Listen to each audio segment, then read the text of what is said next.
अस्सलामुअलैकुम। जे ए टीवी में आप दोस्तों को खुश आमदीद। जम्मू कश्मीर की ताज़ा तरीन खबरों के साथ आपकी खिदमत में हाजिर हैं। सबसे पहले हम रोशनी डालेंगे जम्मू कश्मीर की अहम तरीन खबरों पर। नवंबर से बिजली पैदा करने की मकामी सलाहियत में 65% कमी आने का इम्कान। अक्टूबर के वस्त से बिजली की कुल पैदावार में 250 मेगावाट की कमी। आने वाले अयाम में कटौती शेड्यूल नागुजीर। जम्मू कश्मीर में हर साल बिजली की खपत बढ़ रही है और मकामी प्रोजेक्टों में मौसम सरमा में बिजली की पैदावारी सलाहियत 65% तक कम हो जाती है, जिसकी वजह से नवंबर महीने से ही लोड शेडिंग की जाती है। बडगाम जिमनी इंतखाब पर तजब्जुब खत्म। आगा महमूद एनसी उम्मीदवार नामजद। पीडीपी के आगा मुंतजिर मैदान में। नेशनल कॉन्फ्रेंस ने इतवार के रोज सीनियर पार्टी रहनुमा और साबिक वजीर आगा सैयद महमूद को आने वाले बडगाम असम्बली जिमनी इंतखाब के लिए अपना उम्मीदवार नामजद किया है।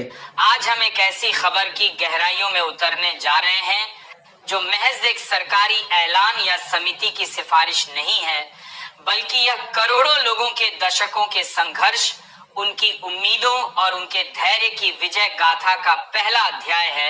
यह उन अनगिनत वरिष्ठ नागरिकों के लिए न्याय की एक नई सुबह है, जिन्होंने अपने जीवन का स्वर्णिम काल इस देश के निर्माण में लगा दिया और सेवानिवृत्ति के बाद सम्मानजनक जीवन जीने का सपना देखा। आज की तारीख को भारत के सामाजिक सुरक्षा के इतिहास में एक महत्वपूर्ण मोड़ के रूप में याद किया जाएगा, क्योंकि आज जो हुआ है वह कर्मचारी पेंशन योजना यानी ईपीएस 95 के ढांचे में एक भूकंपीय बदलाव का संकेत देता है।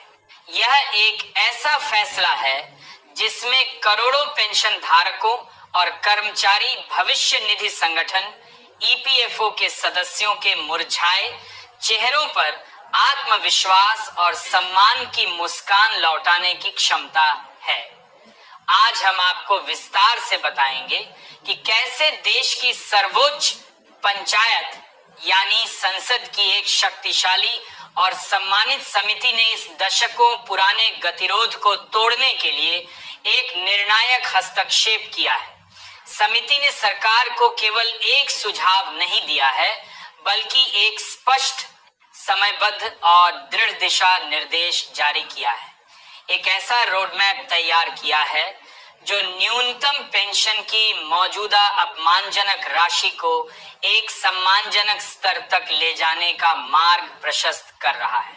जी हाँ, आपने बिल्कुल सही सुना।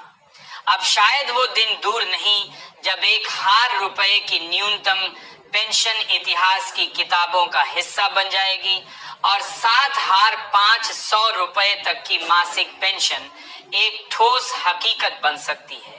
इसकी संभावना अब केवल एक चुनावी वादा या एक खोखला आश्वासन नहीं, बल्कि एक संसदीय प्रक्रिया की शक्ति से समर्थित एक ठोस संभावना बन गई है, जो पहले से कहीं बार ज्यादा प्रबल और तीव्र है।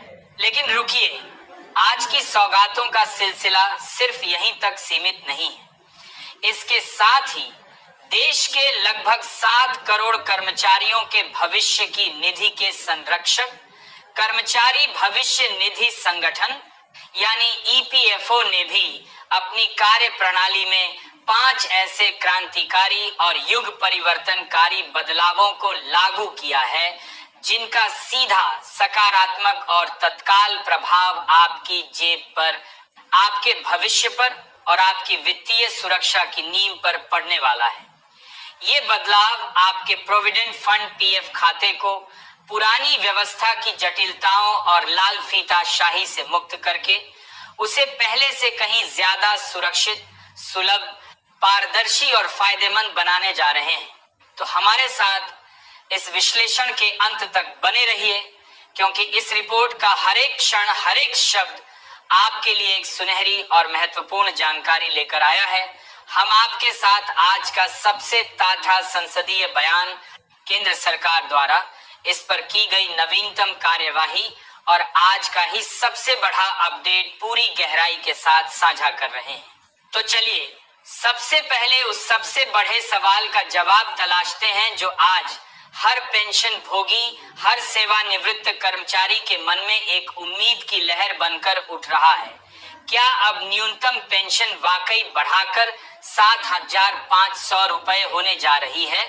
इस सवाल का जवाब किसी सरकारी दफ्तर की फाइलों में नहीं, बल्कि संसद की उस स्थायी समिति की विस्तृत और ठोस रिपोर्ट में छिपा है, जिसने इस मुद्दे को एक नई दिशा और एक नई गति प्रदान की है। हाल ही में भारतीय जनता पार्टी के वरिष्ठ सांसद और कर्नाटक के पूर्व मुख्यमंत्री श्री बसवराज बोम्मई की अध्यक्षता वाली संसद की स्थायी श्रम समिति ने श्रम मंत्रालय को एक अत्यंत महत्वपूर्ण सिफारिश भेजी है।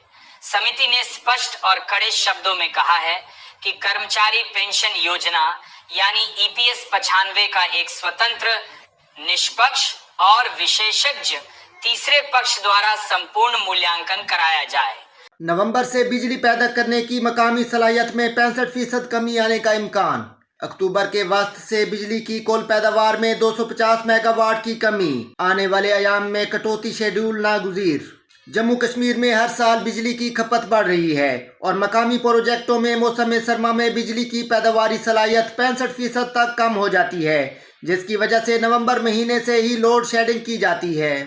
बडगाम ज़िमनी इंतखाब पर तज़ब्ज़ुब ख़त्म। आगा महमूद एनसी उम्मीदवार नामजद। पीडीपी के आगा मुंतज़िर मैदान में। ये ऐलान पार्टी की आला क़यादत की मंजूरी के बाद किया गया। पार्टी के बयान में कहा गया है कि पार्टी क़यादत की हिदायत पर एनसी ने आगा सैयद महमूद को बडगाम असम्बली इंतखाब के लिए नामजद किया है। लद्दाख मामला पर मकामी लीडर मधु। दिल्ली में बातचीत 22 अक्टूबर को होगी। लद्दाख के नुमाइंदे वजारत दाखिला की ज़ेली कमेटी के साथ 22 अक्टूबर को नई दिल्ली में एक अहम इजलास में शामिल होंगे, जिसमें रियासती दर्जा और आईन हिंद के 6ठे शेड्यूल के तहत लद्दाख के लिए खसूसी तहफ़्फ़ुज़ात फराहम करने पर गुफ्तशनीद होगी। हमारा वजूद कश्मीरियत से वाबस्ता है। डॉक्टर फारूक। 2019 से छीने गए हकूक वापस दिए जाएं।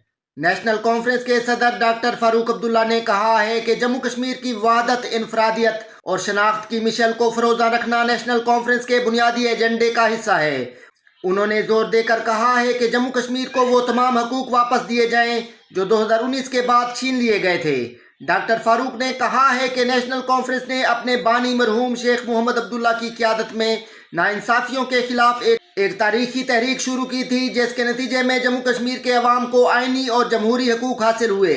उन्होंने कहा है कि 1948 में अवामी सरकार वजूद में आई और जम्मू कश्मीर को मुल्क के आइनी ढांचे में एक मुनफरद मकाम हासिल हुआ, जिसके तहत यहाँ का अपना आइन, अदलिया और कौमी परचम तफवीज़ किया गया। डॉक्टर अब्दुल्ला ने कहा है कि छीने गए हकूक की बहाली से जम्मू कश्मीर के अवाम में एतमाद और भरोसा दोबारा पैदा हो सकता है, क्योंकि हमारा वजूद कश्मीरियत से वाबस्ता है। चरार शरीफ की गलियां और बाजार बरकी कमकमों से आरास्ता। हजरत शेखुल आलम रहमतुल्लाह अलैह का उर्स आज। शब बेदारी में हज़ारों ज़ायरीन की शिरकत। मारूफ रूहानी मरकज़ चरार शरीफ में हजरत शेखुल आलम शेख नूरानुद्दीन नूरानी के सालाना उर्स मुबारक के सिलसिले में इतवार की शब अजीम आलिशान शब बेदारी का एहतमाम किया गया। दरगाह शरीफ और गिरदोनवा के इलाकों में इस वक्त रूहानी और अकीदती माहौल कायम है, जहाँ हज़ारों अकीदतमंद जमा हो रहे हैं। वक्फ बोर्ड के एक ओहदेदार ने बताया है कि इस साल की शब बेदारी के लिए इंतजामात गुज़श्ता कई दिनों से जारी हैं। चरार शरीफ की गलियों और बाजारों को बरकी कमकमों और सब्ज झंडियों से आरास्ता किया गया है, जबकि अकीदतमंदों की सहूलत के लिए औकाफ कमेटी और ज़िले इंतजामिया की जानिब से खसूसी इंतजामात किए गए हैं। तायरीन के क़ियाम ताम, रोशनी, पानी और ट्रैफिक कंट्रोल के लिए दर्जनों एहलकार तैनात किए गए हैं। इंतजामिया ने सिक्योरिटी के भी सख्त इंतजामात किए हैं। बडगाम पुलिस के मुताबिक पूरे इलाके में हिफाजती गश्त बढ़ा दिया गया है, ताकि अकीदतमंद शब बेदारी के मौका पर पुरअमन माहौल में इबादत और जिक्र में मसरूफ रह सकें। शुमाली कमान सरबराह का दौरा LOC। सरहदों पर हाई अलर्ट। तैनाती बढ़ा दी गई। फौज की शुमाली कमान के सरबराह लेफ्टिनेंट जनरल प्रतीक शर्मा ने लाइन ऑफ कंट्रोल और अंदरूनी इलाकों का दौरा किया। फौज की शुमाली कमान ने एक्स पर एक पोस्ट में कहा है, शुमाली कमान सरबराह ने लाइन ऑफ कंट्रोल और अंदरूनी इलाकों में तैनात जवानों के साथ बातचीत की। उधर लाइन ऑफ कंट्रोल पर दरअंदाजी की कोशिशों, मशकूक नकलो हरकत और बदलते मौसमी हालात के पेश नज़र फौज ने अपनी निगरानी और गश्त के निज़ाम को मजीद जदीद बनाने के लिए रोबोटिक टेक्नोलॉजी को मुस्तकिल तौर पर तैनात कर दिया है। ये खुदकार रोबोट न सिर्फ फौजी एहलकारों की लॉजिस्टिक मदद कर रहा है, बल्कि अब ये बॉर्डर निगरानी के निज़ाम का एक लाजमी जुज़ बन चुका है। दोस्तों, ये थी आज की ताज़ा तरीन खबरें। मज़ीद ऐसी वीडियोज़ को देखने के लिए हमारे चैनल को सब्सक्राइब करें। वीडियो को देखने का बहुत शुक्रिया। अल्लाह हाफिज़।